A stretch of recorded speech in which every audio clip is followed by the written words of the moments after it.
तो hello students, अभी जो हम क्वेश्चन लिए हैं बेसिकली ये केस बेस्ड में पूछा जाता है, तो आज हम लोग इसको डिस्कस करने वाले हैं। ये एक पुली है, रफ पुली है बेसिकली, और दो ब्लॉक्स यहाँ पे कनेक्टेड हैं। देखो यहाँ पे 8 kg का ब्लॉक है, एक 6 kg का ब्लॉक है। बेसिकली रफ पुली हम यहाँ पे ये बोलना चाहते हैं, क्वेश्चन ये बोलना चाहता है कि बेसिकली ये जो तुम्हारा दोनों ब्लॉक है ना, 6 kg का और 8 kg का ब्लॉक, ये दोनों स्टेशनरी कंडीशन में है। मतलब कि ये स्ट्रिंग के बीच में ये जो रोप है इसके और पुली के बीच में काफ़ी फ्रिक्शन लग रहा है, जिसके चलते ये स्टेशनरी है, अभी मतलब चल नहीं रहा है, एक्सेलरेटेड नहीं है। मतलब ये ऐसा नहीं कि 8 kg ब्लॉक जा रहा है, ज़्यादा मास का है तो ऐसे जा रहा है, ये नीचे तरफ इसका एक्सेलरेशन ऐसे, ये अपवर्ड एक्सेलरेशन ऐसा कुछ नहीं है। ये अभी स्टेशनरी है, पूरी तरह से रुका हुआ है, एक्सेलरेटेड नहीं है। तो ये बेसिकली नॉन एक्सेलरेटेड है। अब देखो यहाँ पे कुछ क्वेश्चंस पूछे गए हैं, केस बेस्ड पे पूछा जाता है। पहला, which force is acting between pulley and rope. तो ये बहुत आसान क्वेश्चन है, पुली एंड रोप के बीच में फ्रिक्शन फोर्स लग रहा है स्टूडेंट्स। तो इसका जवाब होगा फ्रिक्शनल फोर्स, ठीक है। और फिर आपका दूसरा पूछा है, calculate normal reaction acting on the system. सबसे पहले नॉर्मल रिएक्शन के बारे में हम लोग जानते हैं। नॉर्मल रिएक्शन एक ऐसा फोर्स होता है जो हमेशा परपेंडिकुलर टू द सरफेस लगता है, और तभी लगेगा जब दो बॉडी आपस में कांटेक्ट में होंगे, और हमेशा perpendicular to the contact surface लगता है, ठीक है। तो बेसिकली देखो ये इसके चलते, इसके वेट के चलते नीचे लगेगा 8g और नीचे लगेगा इसके चलते 6g, ठीक है। तो बेसिकली अभी हम लोग इसको चाहे तो g का वैल्यू पुट करके इसको निकाल सकते हैं, और 60 न्यूटन और 80 न्यूटन, बट हम लोग ऐसे भी जोड़ सकते हैं इसको। तो बेसिकली बोल सकते हैं 8g और 6g। तो बेसिकली देखो यहाँ पे कहाँ लगेगा नॉर्मल रिएक्शन, क्योंकि स्प्रिंग इस तरह से है, ऐसे लपेटा हुआ है यहाँ पे, तो नॉर्मल रिएक्शन बेसिकली यहाँ नीचे लगेगा इस तरह से, ये भी इस पे नॉर्मल रिएक्शन ऊपर लगाएगा, परपेंडिकुलर टू द सरफेस लगता है, perpendicular to the contact surface हमेशा नॉर्मल लगता है। तो नीचे जो नॉर्मल रिएक्शन लगेगा वो कितना लगेगा, दोनों का जब सम होगा 8g और 6g कितना हो जाएगा 14g। तो 14g नॉर्मल रिएक्शन लग रहा है, ठीक है। फिर नेक्स्ट क्वेश्चन, इसका आंसर हो गया तुम्हारा 14g, ठीक। और फिर है on which side tension is more. तो बेसिकली देखो यहाँ पे अब हम लोग टेंशन का कॉन्सेप्ट पढ़े हैं कि हमेशा अवे फ्रॉम द स्प्रिंग लगता है, tension away from the spring लगता है, ठीक है। टेंशन हमेशा अवे फ्रॉम द स्प्रिंग लगता है।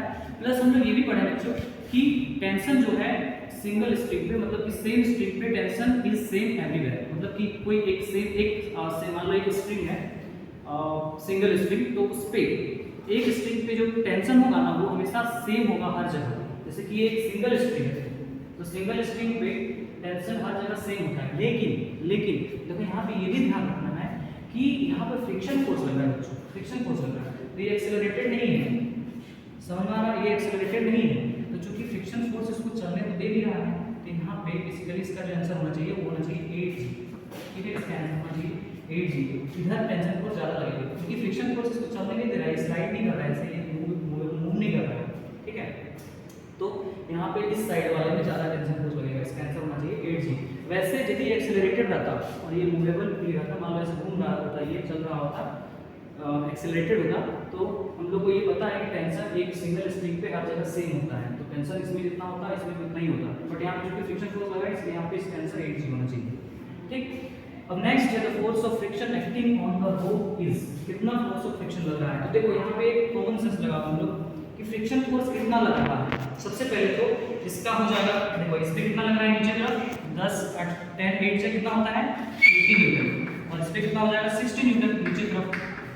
तो क्या करो आप लोग, हम आप लोग बताएं चलाने वाला माइनस रोकने वाला, एक्सेलरेटेड जो आपका along the direction of acceleration और opposite to the direction of acceleration, हम लोग उसको माइनस कर रहे थे। न्यूटन सेकंड लॉ से हम जानते हैं F net is equal to mass into acceleration. तो उससे हम लोग क्या करेंगे 80 में से 60 को घटा देंगे, तो कितना आएगा हमारा 20 न्यूटन, यस। तो 20 न्यूटन इसका आंसर होता है, ठीक है। क्यों हुआ 20 न्यूटन, क्यों हुआ बता रहे हैं, क्योंकि देखो 80 में से 60 घटाएंगे 20 आएगा। अब देखो वो तो वेट आएगा, ठीक है। तो बेसिकली सोचो कि the force of friction acting on the rope, friction force तो उतना ही ना लग रहा होगा क्योंकि फ्रिक्शन फोर्स ही इसको रोक के रखा है, स्टेशनरी क्यों है। क्वेश्चन ये बोला है कि ये both the objects are, both the blocks are hanging stationary because of which force, because of friction force. Friction force ही इसको रोक के रखा है, तो जितना इसका वेट है उतना ही फ्रिक्शन फोर्स हमेशा parallel to the contact surface लगता है, ठीक है। तो यहाँ पे फ्रिक्शन फोर्स जो इधर लग रहा है ना parallel to the contact surface, इधर जितना फ्रिक्शन फोर्स लग रहा है उतना ही लगेगा जितना इसका रिजल्टेंट वेट है, ठीक है। 20 न्यूटन आ रहा है हमारा, तो उतना ही फ्रिक्शन फोर्स लग रहा होगा। बेसिकली देखो यहाँ पे ये बोला है कि ये जो दोनों ब्लॉक्स हैं वो स्टेशनरी है, बना हुआ है और एक्सेलरेटेड नहीं है, ऐसा नहीं है कि इधर जा रहा है ये ऐसे जा रहा है थोड़ा डायरेक्शन, ये रुका हुआ है। तो इसको कौन रोक के रखा है? Of course force of friction ही रोक के रखा होगा। हम लोग पता है फोर्स ऑफ फ्रिक्शन जो होता है हमेशा parallel to surface of contact लगता है, ठीक है। तो यहाँ पे जितना जो रिजल्टेंट हमारा है 20 न्यूटन, उसको रोकने के लिए फोर्स ऑफ फ्रिक्शन भी कितना लगा देगा? 20 न्यूटन फोर्स ऑफ फ्रिक्शन ही ना होता है इसको, तब ना ये स्टेशनरी है। तो फोर्स ऑफ फ्रिक्शन कितना लगेगा? 20 न्यूटन लगेगा। क्या है ये वास्तव में?